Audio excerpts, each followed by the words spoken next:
Thor was a decent movie that had some flaws, but overall it was a lot of fun. Thor the Dark World is a much weightier film that gives us a grand, dimension-hopping adventure, way more character development, and a different dynamic as now Thor and Loki must work together to stop a new threat. Or should I say an old threat, as the intro narration explains, the dark elf Malekith actually predates the universe, living in a dark realm that was mostly extinguished by the creation of the light realm, which is the universe.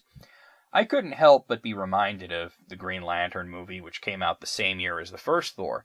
Malekith is like Parallax, put away for a long time and accidentally broke free, this time because an Infinity Stone called the Ether, and Thor's girlfriend Jane Foster accidentally takes it into herself when she's researching gravitational anomalies in the United Kingdom, and gets sucked into the Dark World. Thor brings her to Asgard for treatment, which causes him to have some manly tension with his dad Odin, but they are getting along a lot better now than they were previously. Loki is locked up in the dungeons, but also arriving as Malekith's Lieutenant Curse, who gets captured on purpose so he can break out and cause mayhem, and the Dark Elves invade, doing a lot of damage, even killing off one of the secondary characters. Thor is forbidden from going after Malekith, but he teams up with his brother Loki to go anyway because shit's gotta get done. What follows is a series of action scenes that are a lot less bright and glittery than the first film. The whole thing is darker stylistically, but still maintains a fantastical feel. It's definitely chalked up to the change of director. Kenneth Branagh's style was more gilded. Alan Taylor takes a more muted approach. If I can explain it one way, it's sort of like going from the first two Harry Potter films directed by Chris Columbus to the third one, which was directed by Alfonso Cuarón.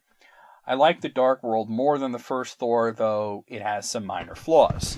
I love what they did with Loki here, but the ambiguous ending leaves a lot to be desired, especially since we've seen Thor since then in the Avengers Age of Ultron. It seems like they were setting up something, but what they were, I'm unsure of, and I would have preferred them to give us just a slight bit more to go on. Another issue is with the villain Malekith, who is menacing and cool-looking, and that's about it. He doesn't seem to have much more of a personality other than being the bad guy who wants to destroy the realm so the Dark Elf realm can take over everything, but he's pretty much a villain of the week otherwise. That being said, I do recommend it. It keeps the best things about the first film, which was the good dialogue, the bits of humor, and the fantastical approach to Norse mythology, but, as I said, it is weightier and overall a more serious film. I also really like that other than a hilarious cameo from Chris Evans, it's largely unconnected to the rest of the Marvel movies, telling its own story without trying too hard to set up 7 other things. So for that, I'm actually going to give it an extra point, so I'm going to bump it up to a 9 out of 10.